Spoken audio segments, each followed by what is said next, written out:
dia, pessoal. E aí, tudo bem, gente? Olha aí, ó. Tá todo mundo aí, hein? Ô, louco. Aí, ó, vou dar um café aí para a primeira pessoa que entrou. Luziária Bezerra. Luziária, ó, cafezinho para você.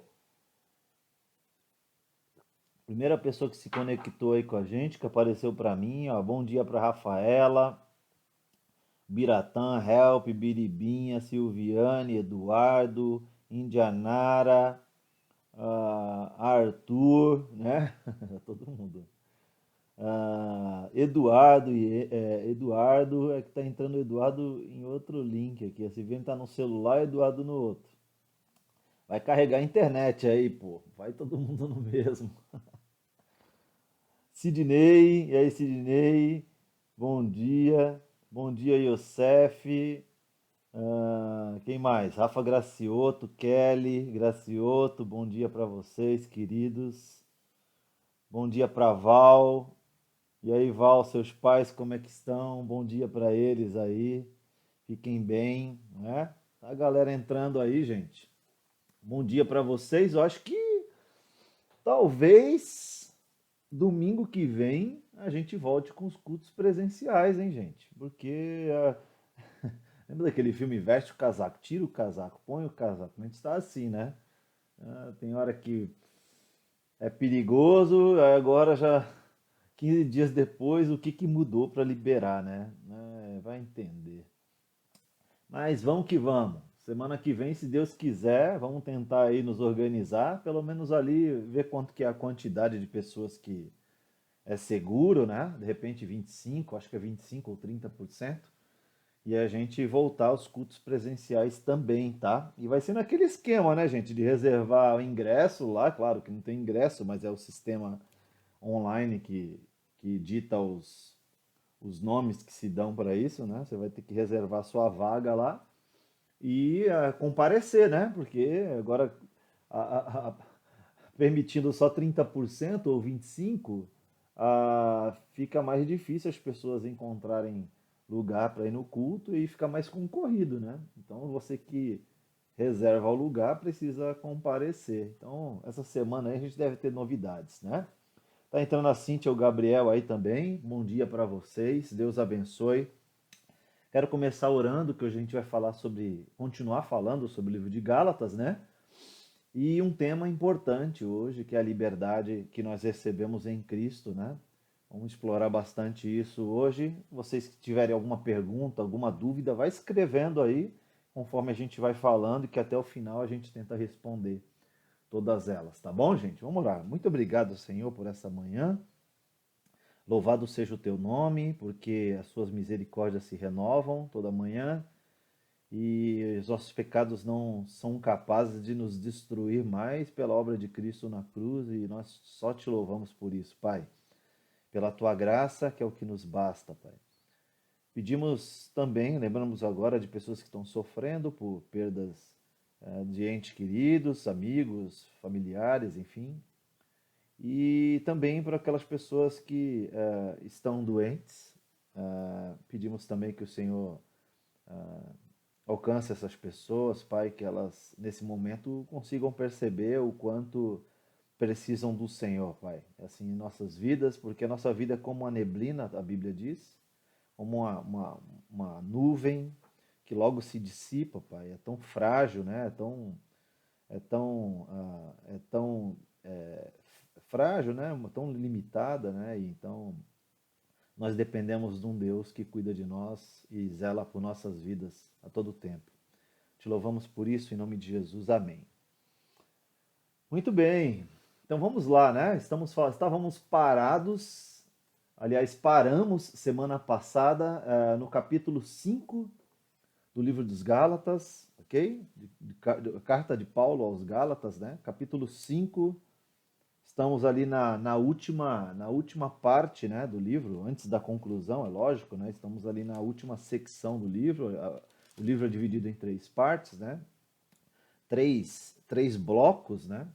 A gente está no último bloco, já falamos muito aqui sobre o ministério de Paulo, sobre como ele é enviado pelo próprio Deus, como ele defende isso, né, o apostolado, como ele fala que a sua mensagem não é de origem humana, mas é divina, então ele vai fortalecendo o seu ministério e toda a sua pregação pautado nisso, né, de que ele foi enviado por Deus e que a mensagem não vem dele nem de homens, mas de Deus, né?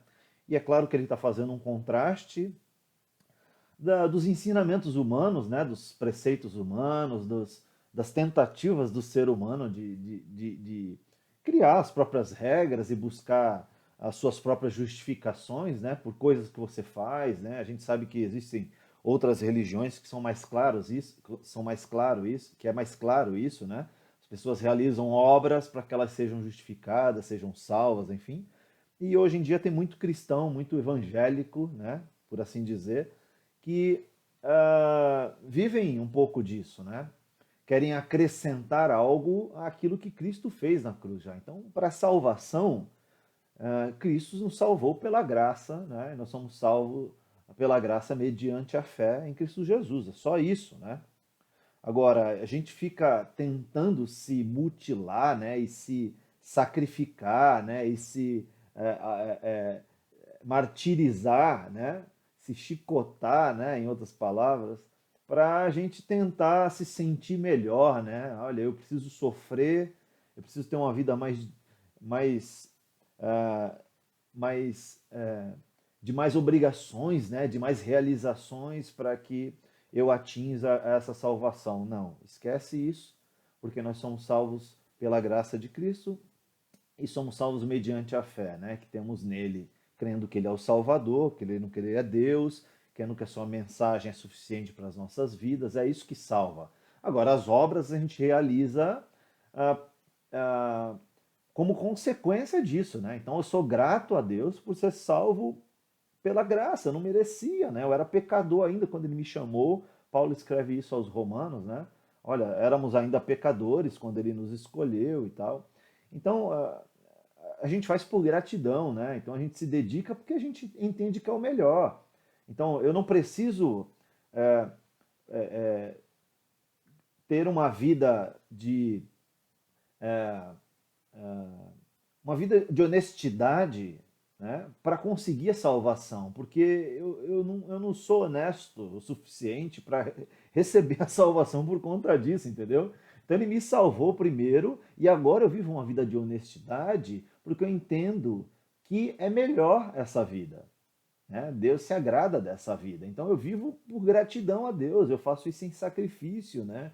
Aí sim eu abdico da minha vontade, dos meus desejos, para viver uma vida correta diante de Deus, porque eu entendo que o que ele fez por mim foi maravilhoso, foi gracioso. Então eu faço isso por gratidão e faço isso também por mim, né? Porque eu entendo que é uma vida de honestidade, de santidade, de dedicação é melhor do que uma vida esculachada, né, gente? Uma vida de qualquer jeito. Então eu faço isso por gratidão e faço isso também porque pulsa aqui dentro o Espírito Santo trabalhando na minha vida e dizendo qual é o caminho que eu tenho que seguir, né? E desde Adão e Eva, Deus preza por uma vida de santidade, de separação, de viver uma vida obediente a Ele, né? E, de certa forma, o fruto do Espírito é uma evidência de que você está vivendo em obediência a Deus, né? Porque a oposição, né, a contraposição, o oposto de viver no Espírito, né, e o fruto do Espírito se manifestar em nós, são as obras da carne, né? Então, se eu estou vivendo as obras da carne, alguma coisa não está certa com essa relação aí com o Espírito Santo e com a palavra de Deus, né? Então a gente está falando disso, a gente está falando de uma vida cristã saudável, né? E Paulo está falando que a vida dele era essa vida, né? Ele buscava combater o bom combate. Ele fala no final da sua vida que ele conseguiu fazer isso. Combateu o combate, completou a carreira e guardou a fé, né? Então ele vai falando sobre isso para os Gálatas, né? Os Gálatas estavam sendo confundidos, né, gente, por causa de uma pregação de um evangelho torto, né? Existiam pessoas dentro da igreja que estavam desvirtuando o evangelho, pregando leis judaicas, né, como circuncisão e algumas outras coisas, né, queriam impor sobre os novos convertidos coisas que eram do judaísmo. E o questionamento de Paulo é: poxa, vocês foram libertos daquele jugo e agora vocês ficam na liberdade. E as pessoas que estão se convertendo e vindo, vocês querem que botar sobre elas aquele jugo que nem vocês hoje precisam mais cumprir, né? Enfim, aí ele fala, dá uma exortação com Pedro, né? Exorta Pedro no capítulo 2, porque ele estava meio ali com medo de homens, né? Enfim. A gente vai para o capítulo 4, falando sobre as preocupações de Paulo em relação aos Gálatas, né? Faz ali uma menção sobre Abraão, sobre a fé de Abraão e tudo mais, né? E aí a gente chega no capítulo 5, esse versículo que está aí, é o primeiro dos versículos do capítulo. Ele fala que era para a liberdade que Cristo nos chamou, né? Ele nos libertou para a liberdade, né? Então, ele nos tirou do jugo da lei, sobre o peso da lei, né? Imagina você, gente, você tinha regras cerimoniais, regras ritualísticas, né? Você tinha regras de higiene, regras de momentos, né? Rituais espirituais, de sacrifício, você tinha regra para tudo, né? Esses dias eu estava vendo um vídeo de uma pessoa que eu sigo lá em Nova York, um rapaz brasileiro, e ele estava num bairro de judeu ortodoxo, né? E o judeu ortodoxo é super, super reservado, né? Eles não se misturam, eles não são simpáticos. Então eles vivem ali nos guetos deles, né? E você entra lá, você é persona não grata. Eles olham torto para você, inclusive, né? E aí o rapaz passeando no bairro, as pessoas passavam, olhavam para ele, né? E eles não usam máscara por causa da pandemia, eles são super higiênicos, né? Tem sérios cuidados, inclusive com a alimentação. E eles, assim, são avessos ao que está acontecendo no mundo. Eles vivem ali no mundo deles e tal. E eles têm toda aquelas roupas, né? Aquelas vestimentas, indumentárias, né? O judeu ortodoxo fica todo de preto, com aquela roupa mais social, com sobretudo preto, um chapelão, né? Preto, né? Aí eles têm as franjinhas aqui do lado crescendo, né? Que desce uma trancinha aqui do lado, a barba grande, né? Os mais antigos, né? Os mais doutores ali, né? Os mais estudiosos e tal, aquele barbão, as pessoas mais velhas, né? Tudo isso são questões que são estipuladas pela lei, aquela franjinha, né? Está no mesmo contexto daquela passagem de Levítico que usam para proibir a tatuagem, né? Sabe o que as pessoas falam? Não marcai o vosso corpo. É um texto de Levítico, uma lei para os judeus, né? Lá no Antigo Testamento, que o judeu não poderia fazer uma marca no corpo e oferecer para algum ídolo ou para alguém, ou em homenagem a alguém ou alguém morto, né? Eles não poderiam fazer isso porque era uma obrigação da lei. Da mesma forma que eles não poderiam aparar a ponta das barbas e nem aquela franjinha, aquela costeleta, né, gigante que vem daqui, né? Aquela trancinha que eles deixam aqui. Aquilo ali é tudo coisa da regra da lei, né? Então imagina você viver sob isso, né?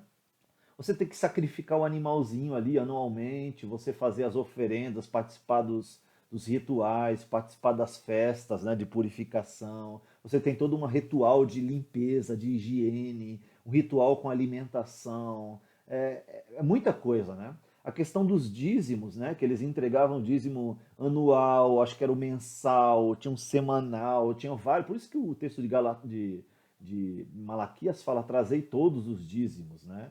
Não é que é para trazer o dízimo de todo mundo de uma vez só. É que cada pessoa tinha vários dízimos, né? Ela tinha a colheita dela, ela tinha os mantimentos, ela tinha a receita dela, né? Então tinha que levar de tudo isso 10%, né? Então olha só quantas regras. Quando Jesus vem, ele fala assim: eu chamei vocês para a liberdade, ou seja, esquece todas essas regras. Vocês agora são chamados para serem livres, porque tudo isso eles faziam para obter a justificação, santificação, né? Libertação do pecado e tudo aquilo que o ser humano está preso por causa da herança adâmica, né? E aí Jesus ensinou que ele veio para libertar. Se o Filho vos libertar, verdadeiramente sereis livres. Não é esse o texto? E aí Paulo está dizendo aqui aos Gálatas, mais uma vez, cuidado com a imposição dos fariseus, dos judeus infiltrados em vocês, aí no meio de vocês, porque eles estão querendo pregar a lei de novo para vocês. Mas Jesus, né, nos libertou, né? Cristo nos libertou e nos chamou para a liberdade, ou seja, vocês não estão mais sobre o jugo da lei, porque vocês já foram libertos, já foram justificados em Cristo, já foram perdoados em Cristo, já foram salvos em Cristo. Agora o que vocês vão fazer não é para obter a liberdade, não é para obter o favor ou o bem de Deus, mas vocês vão fazer agora por obediência, por gratidão, não para receber algo, né?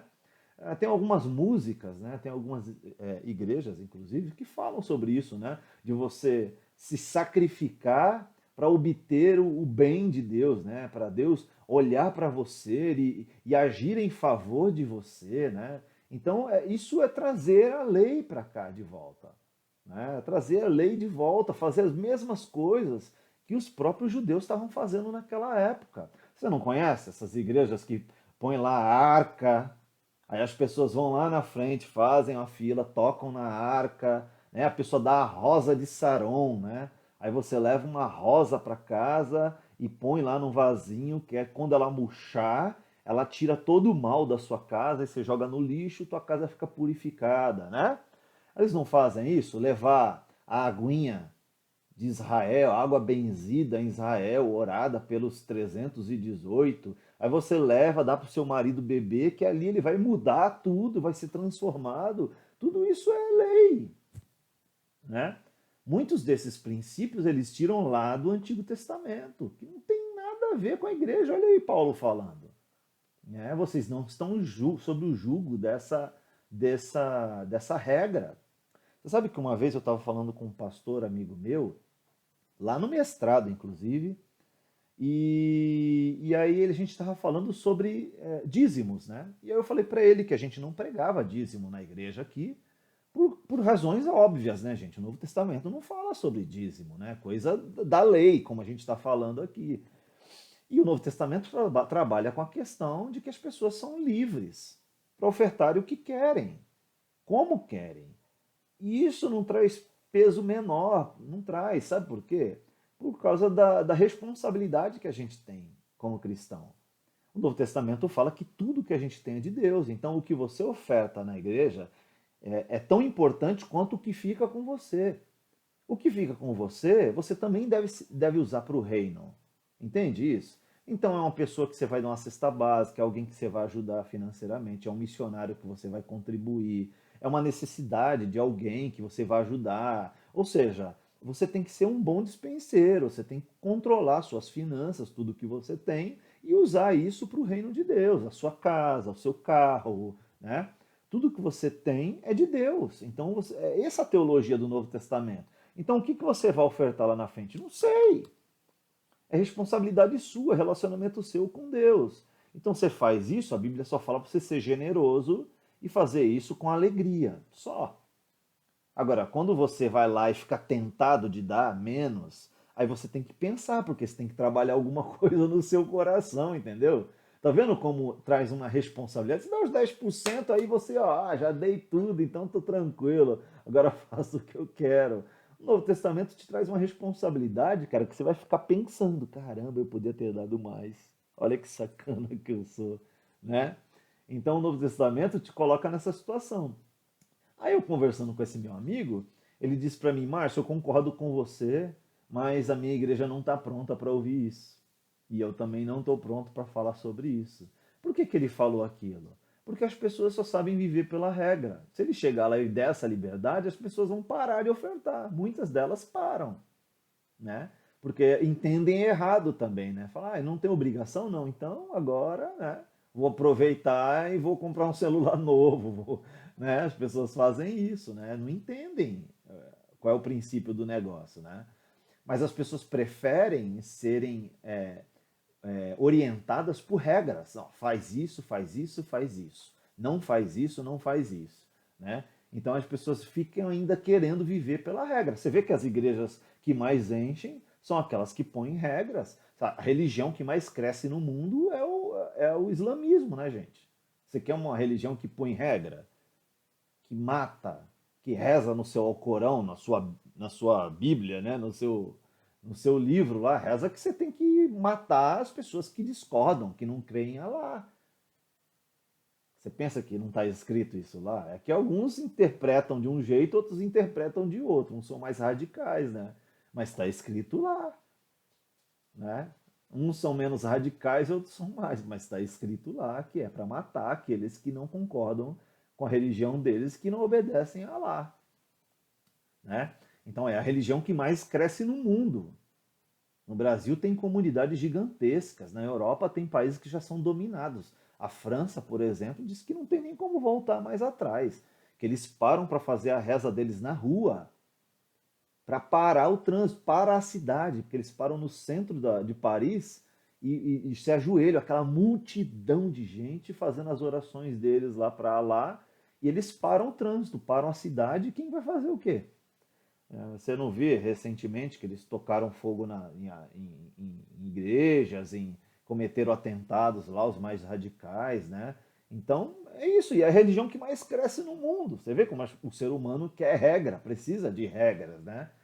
Aí quando começam a perceber como Cristo fez e o que Cristo fez por nós, a liberdade que ele nos dá, a gente entra em parafuso, né? Quem tá no trabalho está acostumado, o chefe fala faz isso, faz isso, faz isso. Mas se ele falar assim, ó, tá aqui o trabalho, tem a autonomia, tem a liberdade, tem a, como é que fala? Tem a proatividade, né? Ver as necessidades e trabalhar nas necessidades, né?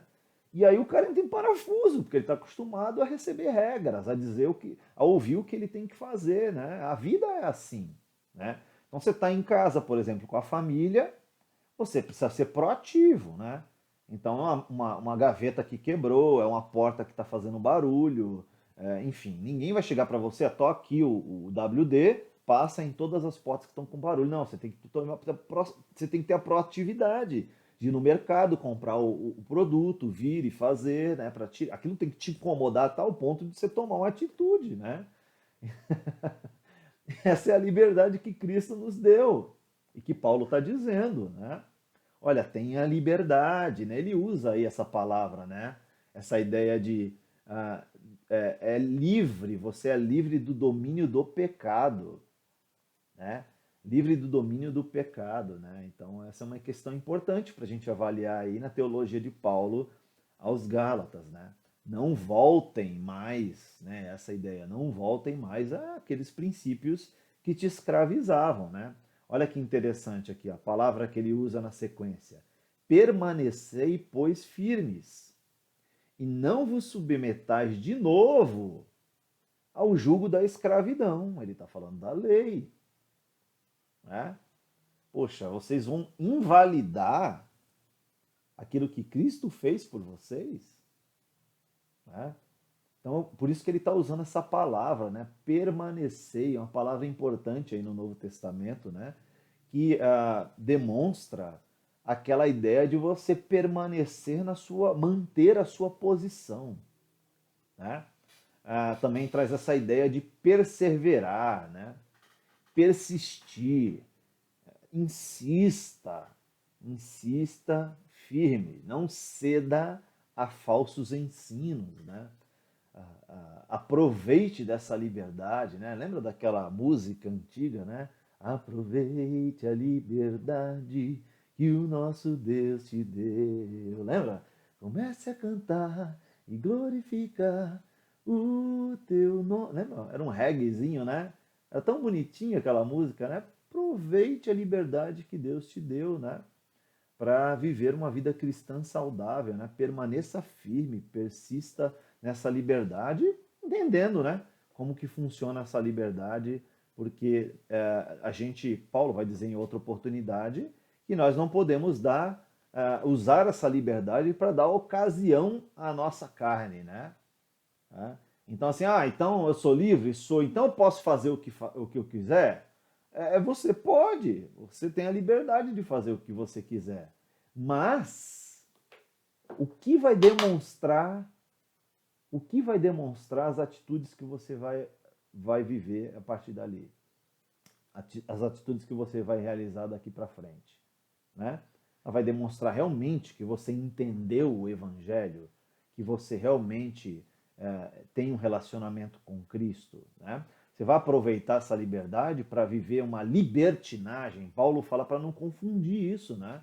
Libertinagem é quando você se sente à vontade para se entregar ao pecado, né? E você acha que isso é liberdade, mas não é. Porque você deixou de ser escravo da lei, mas agora você é um escravo de Cristo, o Novo Testamento fala, né? E essa escravidão de Cristo é diferente, né? Porque a mesma palavra que é usada no Novo Testamento para escravo de Cristo é um escravo que não é um escravo por obrigação, como era da lei, né? Da lei você era obrigado a cumprir a lei, você era um escravo da lei, você estava sujeito à lei. Agora, o escravo de Cristo no Novo Testamento, a palavra, é a ideia de você ser um escravo voluntário. Você não é obrigado, mas você faz isso voluntariamente porque você entende o que ele fez por você. Então é voluntário, você se entrega a ele, você se rende como um escravo voluntário. Estou aqui, Senhor, eu sou um voluntário seu, estou disposto a fazer, a trabalhar, a viver uma vida cristã, porque o que o Senhor fez por mim foi incrível, foi maravilhoso, né? Então esse é o nosso nível de escravidão em Cristo, né? É a liberdade, né? Ele não te força a ficar ali de joelhos aos pés dele no milho, né, fazendo reverência. Não, ele te chamou para a liberdade. Agora, como é que você vai usar essa liberdade? É um questionamento que Paulo fala, né? Você vai dar ocasião à carne? Ah, já sou salvo, então, ó, beleza, vou aproveitar a vida e já sou salvo mesmo, sou garantido. Quem será? É, cuidado com isso, né? Então ele diz: uma vez nos foi ensinado que em Cristo somos livres, agora somos exortados a manter essa liberdade, né? No versículo 1. E entendê-la e aplicá-la corretamente, é o que fala o Hendricks, né? Tá a referência aí embaixo, um comentarista, né? Bíblico, teólogo. Ele fala: nós somos chamados a aplicar essa liberdade de forma correta, né? Ah, versículo 13 fala sobre isso, né? Porque vocês, irmãos, foram chamados para viver em liberdade. Não usem, porém, a liberdade para dar ocasião à carne, aquela ideia da libertinagem, para satisfazer a sua natureza humana. Ao contrário, usem-na para servir uns aos outros em amor. Viu? Então ele fala: olha, você não tem a regra mais de ter que obedecer à lei. Então vocês são libertos, são livres. Para quê? Para dar ocasião à carne? Não. Para servir uns aos outros. Olha, aquele tempo e aquelas formas de servir a lei, agora você usa para servir o próximo. Lembra da parte financeira? Né? Você era obrigado a servir a lei, dar a porcentagem, ser ali fiel naquilo, era o judeu, né? Agora, para o judeu convertido, que o Paulo está dizendo, você não tem essa obrigação. Então, usa essa liberdade para usar, para servir uns aos outros, para usar os seus bens, os seus recursos para servir uns aos outros, né? Em amor. Então, como é que você pode fazer isso? Bom, você dava o dinheiro obrigatoriamente, né? Pela lei, né? Pela regra da lei, né? Você ofertava esse dinheiro, né, para ajudar ali nas causas e o judeu no caso, né, para ajudar ali nas causas do tabernáculo, do templo, ou, enfim, da vida ali da comunidade religiosa, né, judaica. Você servia com o seu tempo também, com as suas ações, contribuições, né, com seus rituais, com as suas regras, seus cerimoniais, né, e tudo mais. Agora você está livre de tudo isso, então você vai oferecer tudo isso para o outro. Se você vai se sacrificar pelo outro, né? Você vai oferecer ajuda para o outro, né? Tem que dar glória a Deus, graças a Deus, que a nossa igreja está entendendo muito bem isso, né? Volta e meia a gente está fazendo aí, principalmente os homens da igreja, né? A gente tem um grupo aí de homens que volta e meia aparece uma necessidade, a gente chama lá o pessoal oferta, né? A gente consegue aí ajudar pessoas que estão em necessidades, né? Especiais, coisas que aparecem aí emergenciais, a gente junta o pessoal e consegue ajudar financeiramente. É isso. né? Então sacrifico um pouquinho ali para ter uma reservinha quando tiver uma necessidade de alguém eu ter para ofertar, para ajudar. É isso, né? Então eu posso fazer isso com o meu tempo também, oferecendo o meu tempo para o outro, né? Não só para a esposa, para os filhos, mas eu vou fazer isso para os outros também, né? Ofertar, ajudar o outro com o meu tempo, com o meu cuidado, com as minhas, até os rituais, né? Eu vou ter ali momentos de amizade, de comunhão, de encontros com os irmãos e aquilo para abençoar, para amar uns aos outros de forma prática, né? Servir uns aos outros, né? Cuidar uns aos outros, né? Então veja que a gente está em outro momento, né? E Paulo fala muito disso aos Gálatas, né? Então essa libertação é o resgate da culpa e do poder do pecado. Se você tiver aí com a sua Bíblia, abre com a gente aí, ó, capítulo 6 de Romanos, versículo 18, que fala muito sobre isso, né? O livro de Romanos. Aliás, o livro de Romanos é um bom livro para você estudar com alguém, discipular alguém, porque é praticamente o resumo de toda a teologia de Paulo, né? Tudo que Paulo escreve às igrejas, aos outros irmãos, toda a teologia de Paulo está resumida aqui em Romanos. Pessoas muito importantes na história, teólogos, se converteram lendo Romanos, né? Olha lá, Romanos capítulo 6, 18, diz assim: vocês estão livres da escravidão do pecado e se tornaram escravos da justiça, né? Da justiça que vem de Deus, né? Olha que interessante, né? Aí ele fala: usa o exemplo da escravidão para ajudá-los a entender isso tudo, pois sua natureza humana é fraca. No passado vocês se deixaram escravizar pela impureza e pela maldade, o que os fez afundar ainda mais no pecado. Agora devem se entregar como escravos à vida da justiça, para que se tornem santos. Olha que interessante, né? Quando eram escravos do pecado, estavam livres da obrigação de fazer o que é certo. E qual foi o resultado? Hoje vocês se envergonham das coisas que costumavam fazer, coisas que acabam em morte. Agora, porém, estão livres do poder do pecado e se tornaram escravos de Deus.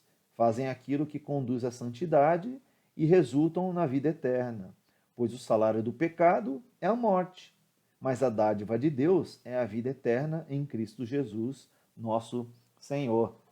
Né? É isso, né? O resgate da culpa e do poder do pecado. Essa é a libertação que Paulo está descrevendo. Outra coisa, ele também diz que essa liberdade é de uma consciência acusadora. Né? Se a gente abrir lá no livro de Hebreus, Hebreus capítulo 10, né? Hebreus 10 diz assim, ó. Hebreus 10, 22, diz assim: entremos com um coração sincero e plena confiança, pois nossa consciência culpada foi purificada e nosso corpo lavado com água pura. Né? Um texto aqui que o autor está falando de permanecer, né? De consistência, né? De perseverança na vida cristã. Né? Olha que interessante, né? A mesma coisa que Paulo está falando aos Gálatas, né? Com aquela palavra permanecei. É a mesma coisa que ele está falando lá em Romanos, né? O autor de Hebreus, não é muito bem definido, né? A maioria acredita que foi Paulo, apesar da literatura, a forma de escrita ser bem diferente do que Paulo costumava escrever. A maioria acredita que foi Paulo, mas a gente não tem muita certeza disso, né?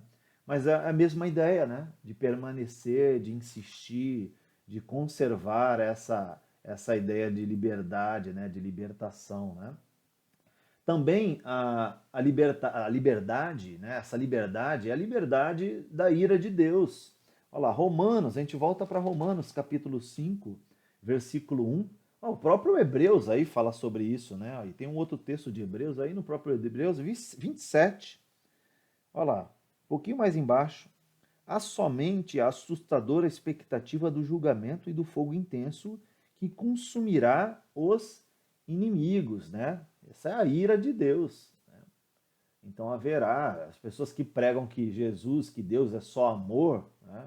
Olha aí, ó, esqueceram de ler esse versículo aqui, dizendo que há uma expectativa de Paulo sobre o julgamento final, né? De fogo intenso que consumirá aqueles que são inimigos de Deus, né?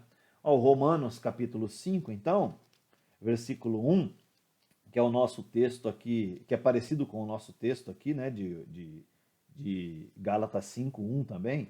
Portanto, uma vez que pela fé fomos declarados justos, temos paz com Deus, por causa daquilo que Jesus Cristo, nosso Senhor, fez por nós. Olha que interessante, né? E você consegue fazer um link aí, fácil de se lembrar, né?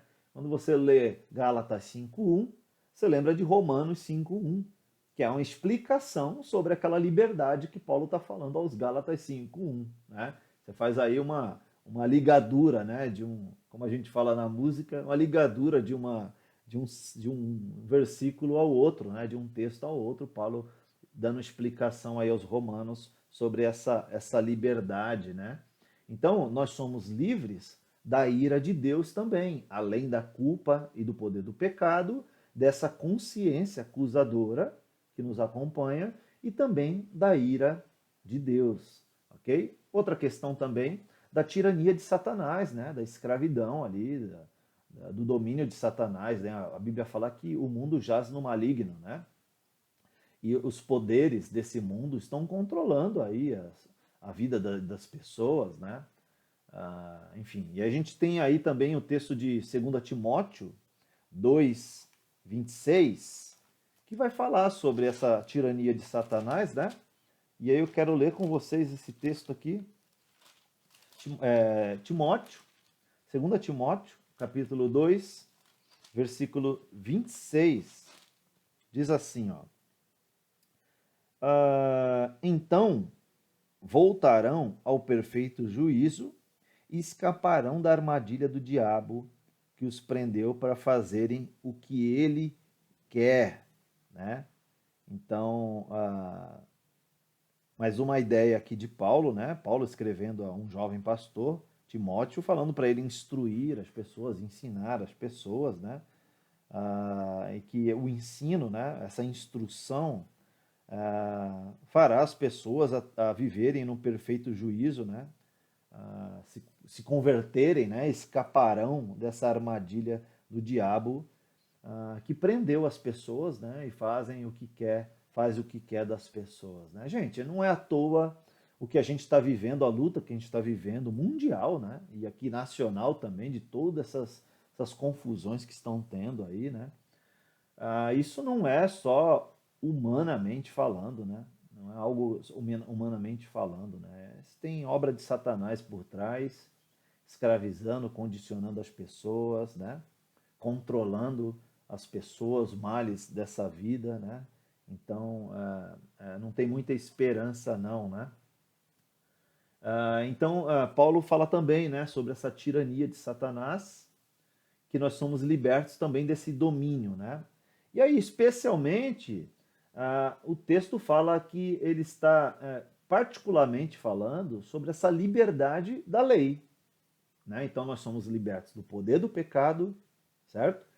Ou seja, o pecado já não pode nos escravizar, ok?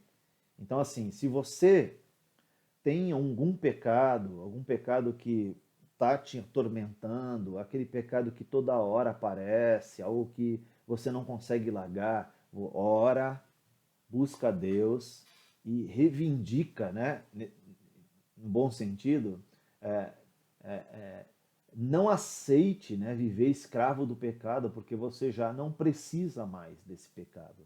Né? Você já foi liberto disso, do poder do pecado. Você está em Cristo Jesus, liberto do pecado. Então, ora a Deus falando, Senhor, eu não quero isso mais, eu estou liberto, o Senhor já me libertou, eu não preciso mais disso. Renuncia a isso, né? Renuncia porque Deus já te libertou, não só do pecado, mas também da culpa desse pecado. Talvez você fique aí na sua cabeça chateado, né? Se cobrando, pensando, puxa, por que eu sempre faço isso e tal? Não consigo largar. e tal, eu não consigo parar de pensar nessas coisas, eu não consigo deixar de fazer aquela outra, né? A, a culpa que está na sua cabeça não é Deus que está colocando, tá? Não é obra do Espírito Santo, porque você já foi liberto dessa culpa, né? Então, o que Cristo fez na cruz levou a nossa culpa, levou o nosso pecado, né? Então, hoje, o que você sente, o que você ouve aí na sua mente é uma cobrança própria, sua, que eu acho que deve ter até certo nível, né? Tem que ser equilibrado isso, né? Não se cobrar acima do que é necessário também, mas também você não pode ser libertino, né? Falar, não, agora também faço do que eu quero, já estou salvo mesmo. Então tem que ter equilíbrio nisso, né? Essa é a dificuldade. Então não se culpar demais, porque as pessoas acham que elas se culpando, se cobrando, elas estão sendo mais puritanas, né? Não, eu não posso fazer isso, olha o que eu estou fazendo, eu sou um miserável, um desgraçado, né? Calma, calma, porque Cristo já tirou essa culpa, Cristo já te libertou. Então você não precisa, a questão é essa, né? Você não precisa mais viver debaixo dessa culpa e também não mais escravo desse pecado, né? Você já está liberto, então busca essa liberdade em Cristo, né? Viva essa liberdade, diga não para essa situação da sua vida e viva a vida cristã, né? Que é tão boa de ser vivida, né? Além disso, nós somos livres da consciência acusadora, da ira de Deus, né? Que promovia a condenação eterna, né? Tirania de Satanás, que promovia a escravidão para essa vida, e também da lei que escraviza aqueles que querem viver uma vida de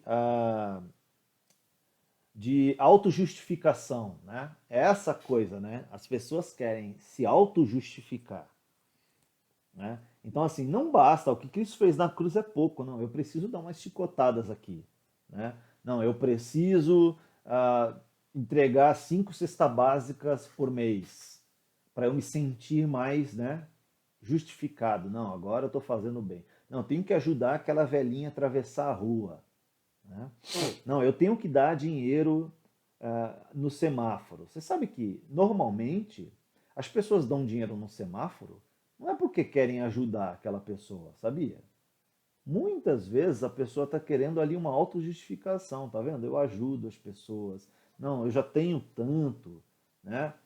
Por que eu não posso dar uma moedinha? Aquela moedinha não vai ajudar em nada. Aquele menino que está ali no semáforo, aquela criança que está pedindo dinheiro no semáforo, aquilo não muda nada a história da vida dela, né? Ela não vai conseguir pagar uns estudos, ela não vai conseguir, ela não vai nem se interessar por causa daquilo, a estudar mais ou a mudar a vida dela, né? Ela chega em casa, o pai tá bêbado, ou o pai é um drogado, ou o pai é um vagabundo, né? Ou a mãe não faz nada, ou a mãe também tem 3, 4 filhos para cuidar, não tem muito o que fazer, aí ficam largados na rua. Aquela moedinha que você tá ali não vai mudar nada, ele vai comprar um doce, vai comprar uma droga, vai comprar não sei o quê. Às vezes até levam para casa, compram um mantimento, mas aquilo não vai mudar nada a vida da pessoa, né? Então, normalmente, para esses meninos no semáforo, eu pergunto, tá estudando? Ah, tio, não tô. Ou eu tô. Cara, olha, quando você crescer, você vai chegar na pré-adolescência ou na adolescência, as pessoas já não dão dinheiro no semáforo, né? Então você vai chegar aí fazendo malabarismo, daqui a pouco você é um adulto, as pessoas já não contribuem mais, porque elas te enxergam de outro jeito, já não fica com pena que você é criança, né? E aí você não consegue mais aquilo, aí você não estudou, não fez não tem uma profissão, não tem um trabalho, né? Então você não consegue viver aqui no semáforo pro resto da vida. Então você tem que pensar lá na frente, né? O que você vai fazer, como você vai fazer, né? Então talvez esse conselho, né? Essa abordagem seja muito mais produtiva do que você dar uma moeda. Aí ali a Bíblia fala, né? Também não dá um tapinha nas costas e falar, vai com Deus, né? Deus te abençoe. Não, você tem que ajudar, porque às vezes a pessoa está morrendo de fome mesmo, né? Compra alguma coisa para ela comer e tal, né? Mas a história é essa, né? A história é que muitas vezes as pessoas fazem aquilo para desencargo de consciência. Tem uma moedinha sobrando ali no carro, por que eu não vou dar, né? Ah, tá sobrando mesmo, você sabe que tá ali, aí você fica com medo de falar, não, não tem, mas tá ali a moeda, né? Então você dá porque você é obrigado a dar, porque a tua consciência vai ficar pesada, né? Então, muitas vezes você está fazendo pela lei, pela regra, né? Por uma autojustificação, né? para uma autojustificação, né? Então, não deve ser assim, né, gente? Porque a gente foi chamado para exercer bem essa liberdade, né? Que seja para a glória de Deus, né? Aí ele continua aí, sequência do texto, né? Falando sobre não se pôr de novo ao jugo da escravidão. Ele continua falando disso, né? Então, dos versículos 2 ao 4, que são os últimos versículos os quais a gente vai ver hoje, tá bom? Então, do 2 ao 4, a não ser que a gente tenha tempo, a gente vai um pouco mais para frente, mas do 2 ao 4 ele continua essa ideia falando o seguinte, ó, ouçam bem, ouçam bem o que eu, Paulo, lhes digo, né? Prestem atenção. Caso se deixem circuncidar, Cristo de nada lhes servirá, né? Então, é essa a ideia, né? Se eu permitir entrar nesse caminho, né, da regra, eu já estou anulando aquilo que Cristo fez, porque eu estou buscando uma autojustificação, né? E aí ele diz, de novo declaro a todos os homens, ou a todo homem, que se deixe circuncidar, a todo homem que se deixa circuncidar, que está obrigado a cumprir toda a lei. É essa a ideia, né? Então, se você se submeter a uma regra da lei, você vai se submeter à lei, a toda a lei. E é isso que acontecia com o judeu, né? Ele está sujeito a toda a lei, mas se ele desobedecer uma, ele já perdeu. Perdeu o Playboy, eh, já se colocou numa situação de condenação, de falha, de erro. Veja, não era possível cumprir todas as regras da lei, né? É humanamente impossível. É por isso que tinham todas as regras, todas as leis, e mesmo assim o povo precisava realizar coisas. Precisava levar o animalzinho para o sacerdote sacrificar para a purificação dos pecados. Porque era impossível obedecer todas aquelas leis. Não dava. Não dá.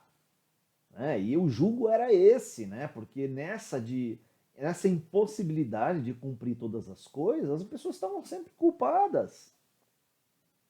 Estavam sendo sempre julgadas pela lei. Porque se ela não completasse ou se ela não cumprisse uma das regras, ela estava condenada. Tinha que pagar, tinha que sacrificar o animal, tinha que oferecer um sacrifício para perdão dos pecados. Por isso que era tão escravizador, né? Era um jugo muito pesado. Imagina você ter que analisar a sua vestimenta, cada detalhe, tinha regra para tudo. O templo, o tabernáculo tinha regra, medidas, né? Funcionamento no tabernáculo, onde ficavam os levitas, os sacerdotes, onde você comprava o animalzinho, como que você entregava, que tipo de animalzinho tinha que ter. Se tivesse uma manchinha, uma falha na lã, você já tinha que levar de volta. Se tivesse uma patinha, uma unha diferente, com uma corzinha ali, uma coisa diferente, já tinha que levar de volta. Tinha que ser algo perfeito. Entende? Olha quantas regras. Ao montar o tabernáculo, quem que montava, como montava, quem que subia no monte para receber as mensagens, quem que era o intercessor, qual era a função do sacerdote, qual que era a função do levita, como que o povo ficava alojado, né, acampado ao redor do tabernáculo. No caso lá na frente, né, na sinagoga já, né, quem que lia a Bíblia, como lia, entende? Como as pessoas iam para a sinagoga, como sentavam, como comiam, quais são as regras da alimentação. Até hoje, né, tem a comida kosher, né, que é a comida do judeu, né? Tem toda a regra de higiene, de alimentação. Tem alimento que não pode ficar na mesma geladeira. Eles têm que ter geladeiras diferentes para colocar uma ali, outra ali, por causa de contaminação, por causa de ritual, por causa de purificação. Cara, é tanta regra. É tanta regra. Como lava a mão, em que hora que lava a mão, como purifica. A pessoa que é doente, como que ela fica em relação à comunidade. Como que ela era isolada do outro povo, como que ela tinha que ficar fora da sociedade. Gente, era tanta regra que você ficava assim pisando em ovos. Você ficava pisando em ovos, né? E de repente, no Novo Testamento, Jesus liberta o cristão, né? Liberta a pessoa de tudo isso e a pessoa está querendo voltar para tudo isso. A pessoa está querendo impor regras de novo, né? Você sabe que a gente tem experiência, muitas pessoas na nossa igreja, né, estão vindo, e já vieram, e estão vindo de igrejas pentecostais, neopentecostais até, né, e de igrejas ultrapentecostais, né, até igrejas tradicionais, viu, gente? Tem igrejas ultra tradicionais que também têm as suas regras, as suas leis, né? Então, vou dar alguns exemplos. Tem igreja que, se você não orar em línguas, você não é crente. É uma regra. Então você tem que ir em determinada reunião e os caras vão orar por você, vão botar a mão e você tem que falar lá alguma coisa, porque senão você é mal visto na igreja. Você não é crente, você não é convertido. É evidência do Espírito Santo é orar em línguas, falar em línguas. Já pensou? Aí ficam repetindo aquelas frases lá, enroladas, repetitivas, que tem vários significados diferentes, né? A pessoa fala lá, ô Siri anda lá na praia, né? E aquele Siri anda lá na praia, ela traduz, olha, Deus está falando, ô Siri anda lá na praia, que ele te ama, ô Siri anda lá na praia, ele quer te dar uma benção. Pô, a mesma frase significa um monte de coisa, quando a Bíblia está dizendo que um dom de línguas é um dialeto, é uma língua diferente, ou uma língua morta, né? Mas uma língua existente, ou uma língua existente, mas é uma língua, é um dialeto. Então tem toda a construção gramatical, verbo, predicado, sujeito, né? Objeto, objeto direto, objeto indireto, complemento verbal, predicativo do sujeito, né? Tem tudo isso. É uma língua, como outra qualquer. Então, isso são regras que as pessoas impuseram sobre um cristão. E tem cristão que chega arrebentado porque ele fala, pastor, vivi lá dentro a vida inteira tentando falar esse negócio, mas era um dom. Tem pessoa que tem e tem pessoa que não tem. Né? Mas eles diziam que todo crente tinha que ter. Então eu tinha que inventar um negócio lá e vivia nessa culpa, né? E me sentia mal porque as pessoas falavam lá e eu não conseguia repetir. Então eu sempre achei que eu não era crente por conta disso. Você vê? Regras humanas, leis humanas, né? Então não pode deixar cortar o cabelo. A mulher não pode cortar o cabelo. Você não pode você não pode usar saia midi, né? Que as mulheres falam. Essa saia que é na altura do joelho, um pouquinho mais abaixo, né? Tem que ser longa, até embaixo. Não pode raspar as pernas a mulher, as axilas, porque isso é vaidade. Né? Não pode fazer a sobrancelha, porque isso é vaidade. Não pode usar maquiagem, porque isso é vaidade. Né? Você vê quantas regras que são colocadas sobre um pentecostal, por exemplo. Regras que a Bíblia não diz. Ou seja, poxa, vocês são libertos, vocês querem voltar para regras de novo. No mundo vocês viviam sobre as regras do mundo e as regras que impunham sobre vocês, familiares, entre amigos, do trabalho e tudo mais. Vocês chegaram aqui, vocês são libertos de regras, né? E as pessoas estão querendo voltar para as regras, certo? Pô, igreja tradicional, por exemplo, a igreja onde eu me converti, não era uma igreja ultra tradicional, né? Não era uma igreja tradicionalista, né? Mas era uma igreja mais tradicional, né? Presbiteriana, né? Não era ultra, mas era tradicional, né? Então me lembro de um diácono que falava que não podia botar o pé em cima do banco, porque era falta de reverência na igreja. Isso é regra humana, gente. Isso é regra humana, né? Eu estava vendo outro dia que o condomínio vai fazer uma nova eleição para síndico, né? E aí estão vindo síndicos profissionais e pessoas do condomínio também podem se candidatar. Aí eu vi o vídeo de um dos candidatos do condomínio para ser síndico. Aí uma das primeiras frases do cara era assim, ó, tolerância zero para bagunça. Putz, esse não vai se candidatar, não vai se eleger, né?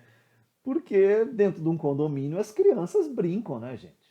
Vai proibir que as crianças façam barulho durante o dia, né? Não dá, que elas brinquem, que elas gritem lá, no, na, gara, lá na quadra, na piscina, que elas estejam brincando e se divertindo, fazendo barulho. Você vai proibir isso? Não pode. Você vê como as pessoas querem viver sobre regras, né? Elas não conseguem usar da liberdade para viver uma vida tranquila, né? Bom, a gente falou dos batistas também. Os batistas têm suas regras, né? Tem as suas regras, que não podem deixar de ser vividas na igreja, né? Então, tudo bem que hoje mudou bastante, mas tem muita igreja que exige que o pastor use terno e gravata. De onde tiraram essas regras? Está botando um fardo sobre o seu pastor? Tudo bem, nossa igreja não faz isso, mas tem muita igreja que faz isso, né? Põe um fardo sobre o cara de uma coisa que não é necessária, né, gente? Se veste como gente normal, como as pessoas da igreja se vestem, né? Então, para que você tem que botar um terno e gravata para ir para um culto, né? Você vai para um casamento, uma situação mais que exige mais formalidade, né? Uma formatura, é uma coisa, né? Agora, um culto comunitário, né? Entre amigos, entre irmãos, pessoas que, né? Estão ali se vendo, familiares, né? Pessoas de ambiente familiar, né? A gente se conhece há tanto tempo, né?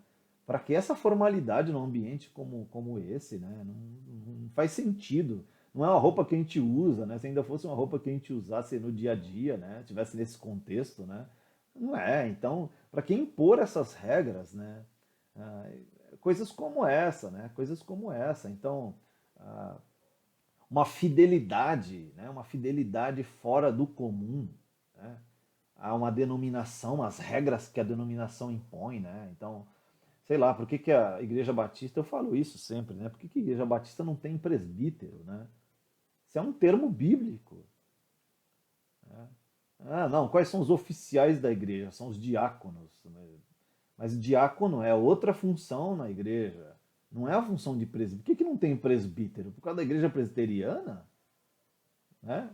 Deveria de ter presbítero e diácono, porque é bíblico. Mas por que a igreja batista não tem presbítero? Eu não consigo entender isso. Aí ficam os diáconos para cumprirem a função de presbítero, mas não cumpre. Porque diaconia é outro trabalho. Eles não fazem o trabalho de diácono, não fazem o de presbítero, aí inventaram a nova função para o diácono, que é servir ceia, ficar na porta cumprimentando as pessoas, né? Ficar na porta cumprimentando as pessoas, vestir terno uma vez por mês, que é para o dia da ceia lá, ir lá na frente e servir as pessoas. Tem muita função diácono, né? Aí você pega lá aquela pessoa que é velhinha na igreja, cabelinho branco já, aí você fala, não, vamos dar um prêmio para ela, vamos nomeá-la, vamos colocar como diácono. Mas não é isso, né? Diaconia tem a ver com disponibilidade, a função que ela vai exercer, talvez até dons que ela tenha, né? Então, qual é a função do diácono? O que a Bíblia fala sobre a função do diácono, né? As pessoas colocam o diácono como um prêmio, né? Como uma medalha que você dá para a pessoa porque ela é velha de igreja. Não faz sentido, isso são regras que as pessoas criam, que se tornam escravos da própria regra, né? Se tornam escravos da própria regra, quando Cristo nos trouxe para uma liberdade. Agora a gente tem que olhar para a Bíblia de acordo com a teologia do Novo Testamento, claro, usando como base o Antigo para entender o que está acontecendo aqui no Novo Testamento, né? Então, olha só, se você falar hoje, vocês são livres, você não compreende exatamente o que é isso se você não olhar para o Antigo Testamento. Então, por isso que é tão útil o Antigo Testamento, né? Porque é uma coisa só, a Bíblia é uma coisa só, é uma história só. Então, você está olhando o Novo Testamento, entendendo o que Paulo está dizendo, à luz do que está dito lá no Antigo Testamento. Então, você tem que entender essas dispensações, né? Você tem que entender como está funcionando a história e o que Deus está fazendo agora no Novo Testamento à luz do Antigo, né? Então você tem que compreender isso, né? E saber dividir. Aí você vê, tem igreja que prega o Antigo Testamento, né? O favor de Deus vai te alcançar, né? Tem uma música que eu gosto muito, aliás, já até mostrei para vocês aqui, se eu não me engano. uma música de uma banda que eu gosto muito, é uma banda ótima, assim, excelente, chama Disco Crazy. Disco Praise, eles são uns músicos excelentes, assim, a qualidade de música maravilhosa. Mas tem umas músicas deles, que tem uma música especialmente que eu gosto bastante, mas ela diz assim, ó, o refrão: se eu me humilhar diante do teu altar, Antigo Testamento, né, gente? E sacrificar aquilo que me custar, tu inclinarás os teus ouvidos ao meu clamor. Ou seja, Deus só vai inclinar os ouvidos para ouvir o meu clamor e me dar o que eu estou pedindo, essa é a questão, se eu me humilhar diante do altar dele. O que isso quer dizer? Para essa igreja, você tem que estar lá na igreja, lá no local, diante do altar, né? Lá no salão. E se eu me humilhar, e humilhar para ele é se ajoelhar, é se reverenciar, né? E sacrificar aquilo que me custar, né? Abrir mão de algumas coisas da minha vida e tal. Você veja que o Novo Testamento vai falar que humilhação é uma postura interna no dia a dia, não tem nada a ver com o ambiente ali da igreja, né? Então, o sacrifício que a gente oferece não é importante mais para a salvação. Porque o próprio Novo Testamento fala, obediência quero, não sacrifício. Né? Então, olha que interessante. Como você tem que perceber qual é a função do Antigo Testamento. As pessoas chegam lá e falam assim, ó, as mesmas promessas, né? Tem uma música que fala, as mesmas promessas a Abraão, como ele fez com Abraão, ele fará conosco hoje de novo. Né? Então, é complicado, né? Você viver um cristianismo baseado no Antigo Testamento. Viver um cristianismo, viver uma religiosidade baseada no Antigo Testamento. Você não é judeu, né? Então a gente tem que olhar para o Antigo Testamento, claro, com zelo, com cuidado, mas olhar para o Novo Testamento entendendo a história, né? Como que chegou até aqui. Né? É isso que Paulo está falando. Vocês têm que entender o que é a liberdade. Né?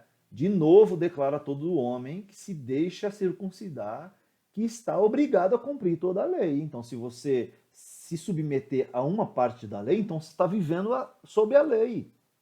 Você não está vivendo mais sobre a liberdade do que Cristo nos trouxe, né? A que Cristo nos trouxe, né? Ele completa: vocês que procuram ser justificados pela lei, separaram-se de Cristo e caíram da graça. Olha como é sério isso, né, gente? Então, o que é cair da graça, né? O que é cair da graça? Você está alicerçado, a graça é que te levantou, né? Essa ideia, né? A graça é que te tirou dessa condição de escravidão, né? Estávamos alicerçados nessa escravidão do pecado, estávamos consequentemente sendo julgados pela ira de Deus, né? Estávamos escravos da consciência, né? Da má consciência, enfim. Estamos alicerçados nisso. Aí a graça nos tirou disso, certo? Nos libertou e estamos ali, ó, alicerçados na graça de novo. Ok? Ela nos trouxe para outro lugar, certo? E aí, quando você procura ser justificado pela lei, você está caindo de lá. Você está saindo do alicerce da graça. Você está se separando de Cristo e caindo na regra de novo. Certo? Então, quando você procura uma autojustificativa, quando você procura se autojustificar, quando você procura obedecer regras para ser alguém diante de Deus, para ser bem visto por Deus, quando você se submete a regras da lei ou humanas, você está caindo da graça. Porque você está dizendo assim, ó, eu quero fazer sozinho. Quando a graça é Deus fazendo por você. Né? Deus realizou por você, ele te tirou dali. É quando você fala assim, não, deixa eu obedecer regras, você está saindo de lá, está caindo do alicerce da graça e dizendo, não, eu vou resolver sozinho isso daqui. Entende? Entende como é preocupante? Isso a gente falou semana passada, né? Quando você desqualifica Cristo, como fazem os gnósticos ou como outras religiosidades, ou até o ateísmo, quando você desqualifica Cristo, você desconstrói tudo do cristianismo, né? Quando você desqualifica e descaracteriza o que Cristo fez, você caiu daquilo ali, você saiu daquela condição de justificação de Deus e você agora começa a desqualificar tudo aquela obra de Cristo. Porque Cristo fez isso porque você não merece, você não tem condições de fazer sozinho. Então ele fez por você e isso é graça. É um favor não merecido. Né? E aí, quando você tenta fazer algo para merecer isso, para conquistar isso, você não consegue. Você não consegue sair da sua condição sozinho e ir para lá por méritos próprios. Porque ali você está morto. Então, a graça que te resgatou de lá e te trouxe para uma condição diferente. Agora, quando você quer se auto-justificar, fazer isso pela lei, você está pulando de lá e falando: não, eu quero viver sobre regras. E as denominações e as religiões hoje em dia fazem isso, fazem você obedecer regras para conseguir autojustificação. Vamos melhorar o negócio, né? Não, eu preciso aperfeiçoar esse negócio aí, porque eu acho que eu tenho que oferecer um pouco mais. Eu não me sinto perdoado, eu não me sinto salvo. Eu preciso realizar alguma coisa para ser salvo. Né? Tem que tomar muito cuidado com isso. Claro que o outro extremo disso, como a gente falou, é a libertinagem, né? É olhar para a graça e falar: putz, é isso, estou livre então, posso fazer o que eu quero, então eu vou chutar o balde. Né? Tem muita gente que faz isso e se perde na vida. Tudo bem, gente, até aqui? Muito bem, temos aí mais 20 minutos, um pouco mais, 24 minutos. Então, o escritor está consciente de sua autoridade como apóstolo de Jesus Cristo, ok? Primeira coisa, ele está consciente de que ele é um enviado por Cristo. E qual é a missão dele? É ensinar os Gálatas de algo que estava acontecendo lá dentro, né? Então, seguindo essa ideia, tem muito a ver o que ele diz com a bem-aventurança ou a desgraça eterna dos destinatários, ok? Então, quem entender essa salvação pela graça, a obra redentora de Cristo, né? Quem entender isso será salvo. Quem não entender vai ser condenado. Porque essa inversão, né? essa guinada da vida de outrora para a vida de agora, né? A vida que a gente vivia antes de Cristo, para a vida vivida com Cristo, a guinada que se dá, tem que ter a compreensão de que a obra para que isso acontecesse foi realizada por Cristo. E é isso que Paulo está dizendo. Paulo está dizendo: olha, sem Cristo e sem a obra de Cristo, vocês não conseguem dar essa guinada na vida. Vocês precisam compreender o que é o cristianismo, a obra que Cristo fez na cruz. Quando você olhar para isso, você tem que se sentir a pessoa mais indigna. Falar: meu Deus do céu, caramba, como que eu sou incapaz de fazer um bem sem Cristo, né? Como eu sou incapaz de viver uma vida cristã saudável sem Cristo? Porque o ser humano a todo momento ele quer viver sob regras, ele quer impor regras para os outros e para ele, né? Assim como impunham regras os judaizantes sobre os gentios, que era essa questão, aliás, foi motivo de discussão até no Concílio de Jerusalém, lá em Atos, né?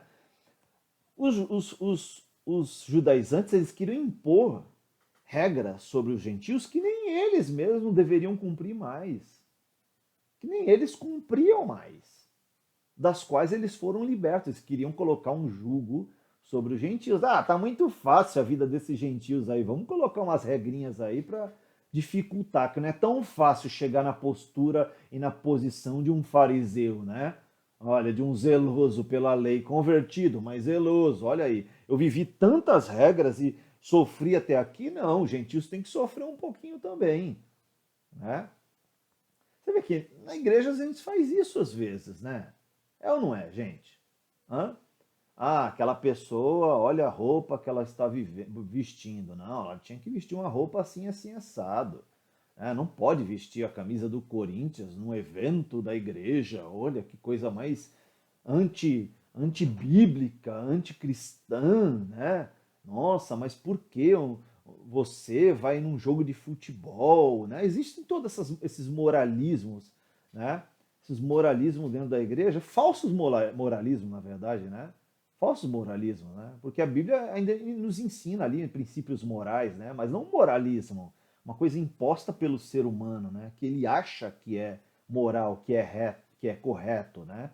Então a gente vive essa tensão na igreja, as pessoas se cobrando, quando deveríamos de viver livres, servindo uns aos outros. É isso que Paulo está dizendo, entendeu, gente?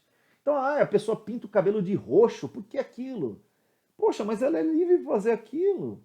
Eu também tenho as minhas liberdades, que o outro olha para mim e fala, poxa, mas por que o cara faz... Cada um vive a sua, né? Há pouco tempo atrás, usar barba era uma coisa escandalosa. Não tinha que ir com a igreja com a barba feitinha, né? Você vê que coisas são coisas culturais, né? Coisas de época em que as pessoas se impõem umas sobre as outras, né? Não, não pode ir de chinelo para a igreja, né? Não, é falta de respeito vir de chinelo para a igreja. Mas quem disse isso, criatura?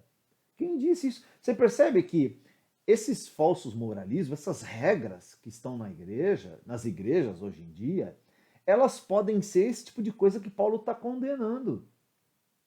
Né? Primeiro por imposição das pessoas, regras que a Bíblia não impõe, e outra por se submeter a regras.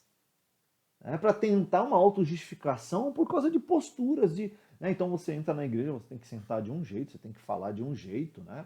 Então o cara fala, olha, irmão, fala varão, boa noite, varão, é o manto, graças a Deus, que bênção, a graça e paz do Senhor Jesus, e em casa xinga o filho de tudo quanto é nome.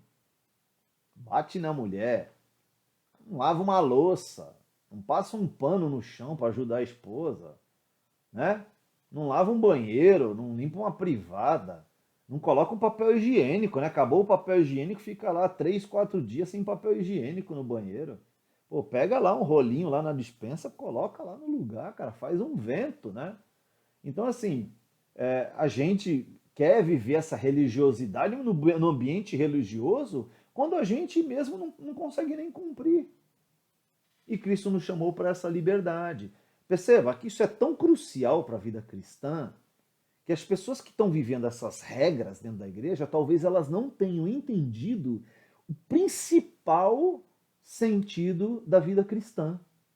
O principal motivo de sermos cristãos, que foi a obra de Cristo na cruz por nós.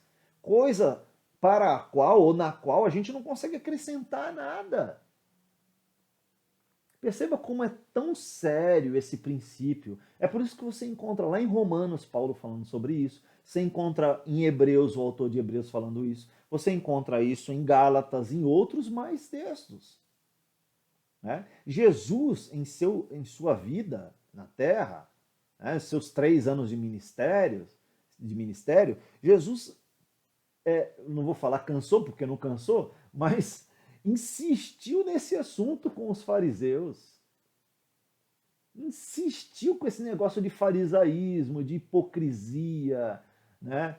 de imposição de coisas acima do que o cristianismo, que o próprio Cristo estava dizendo. Né? Eles não estavam entendendo. Né? O próprio Cristo fala que escreve por parábolas, ou ele falava em parábolas, melhor dizendo, né? Para que os judeus não entendessem o que ele está falando.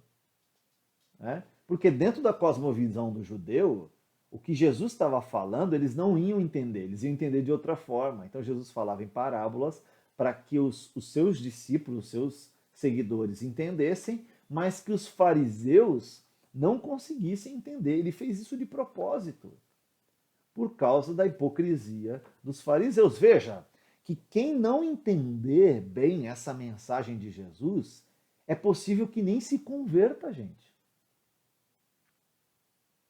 Né? Porque isso aí é crucial para a vida cristã.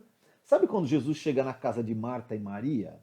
que ele fala que Maria escolheu a melhor parte? Porque ela ficou ali, ó, com o olho arregalado, ouvindo a mensagem que ele estava ensinando. E ele disse que ela escolheu a melhor parte justamente por isso, porque ela queria entender qual era a mensagem do reino, da salvação do reino que Jesus traria. Enquanto Marta estava fazendo uma coisa que era útil e que era certo também. Ele não disse que ela está fazendo coisa errada, mas ela estava tão ocupada que ela não estava tendo tempo para ouvir a mensagem da salvação e compreender realmente o que era essa mensagem da salvação. É muito interessante isso, né? Compreender qual é a missão de Cristo e onde a gente se encaixa nisso. Ou não, né? Qual é a consequência disso para as nossas vidas, né? É disso que Paulo está falando aqui, ok? Além disso, Paulo quer dizer que a fé de uma pessoa ou descansa plenamente em Cristo ou não descansa de forma nenhuma. Entende isso? É isso que ele está dizendo nesse texto aí, ó. Ou você se joga naquilo que Cristo fez, ou não tem outro caminho.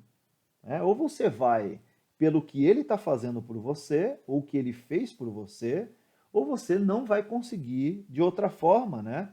Ele fala assim no versículo 3, ó. Volta a dizer, todo que se deixa ser circuncidado deve obedecer toda a lei, ou seja, vai. Se não for do meu jeito ou do jeito que eu fiz, você não vai conseguir. Se você tentar acrescentar uma regra que seja da lei, você vai ter que ir para lá. Vai ter que obedecer todas elas, porque invalida aquilo que eu fiz por vocês, né? E além disso, ele fala que toda a religião, né, toda a sua religião, ele fala para as pessoas, para os Gálatas, fosse reduzida a um ritualismo com algum suave matiz cristão, né? Então o que ele está dizendo é, olha, ao invés de você ser um cristão, você na verdade está inventando uma religião, um ritualismo, né? Ele nem está chamando de judeu, perceba, né? Ele não fala que se você se submeter a uma regra ou algumas regras, adicionar algumas regras, você se tornou um judeu. Não. Ele está dizendo, você se tornou um ritual, um ritualista. Você criou uma nova religião, né? Então você vai se submeter a essa nova religião. Aí você vai parecer, desculpem, você vai ter um pingo ali, né? Uma intenção de cristianismo, mas na verdade não é um cristianismo, é um ritualística, o ritualismo, né? Então ele está dizendo, olha, cuidado, porque você nem é judeu e você também nem é cristão, você está inventando uma nova religião. Eu costumo dizer que hoje em dia os cristãos, eles estão inventando uma nova religiosidade. Uma nova religiosidade, um novo Deus. Um Deus Frankenstein, né, eu chamo, né? Porque eles vão pegando só partes de quem Deus é ou coisas do que Deus faz e vai criando um Deus. Ele não adora a Deus.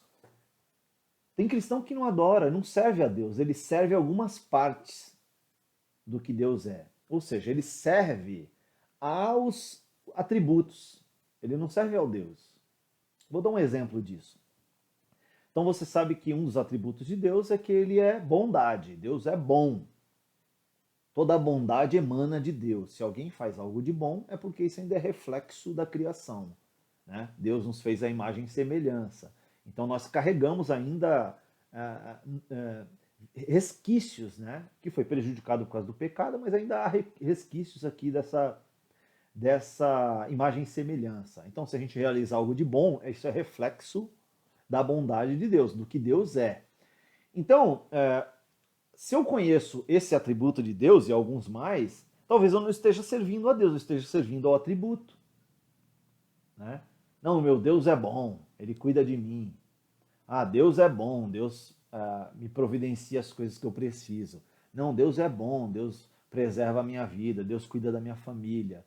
Talvez você não está servindo a Deus, está servindo ao atributo bondade. Interessante isso, né? Aí você pensa outro atributo. Ah, Deus é pai, né? Deus é pai. Aí então você fala, poxa, Deus cuida de mim. Deus me supre as necessidades. Deus é carinhoso, é cuidadoso, é bondoso comigo, né? Então você se aproveita disso, né? Olha, você traz assim para o seu proveito alguns atributos de Deus, né? Porque se você pensar assim, Deus também é ira, né? Deus também é justiça, Deus também é o Todo-Poderoso, Deus também é o poderoso na guerra, Deus também é o que pune, né? Esses são partes de Deus. Então olha só que interessante, para você servir a Deus, você precisa conhecer quem é Deus. Pelo menos tudo que a Bíblia revela sobre Deus. E aí você entende quem é Deus, a pessoa de Deus. Né? Quem é Deus? Né? Porque aí você pode conhecer só algumas partes do que é Deus e você vai servir aquelas partes que te beneficiam. Né? Então, ó, tem muita igreja que fala: Jesus é bom, Jesus é Deus, olha, Jesus é Pai, Jesus te ama, Jesus te abraça, Jesus te consola. Só as coisas boas.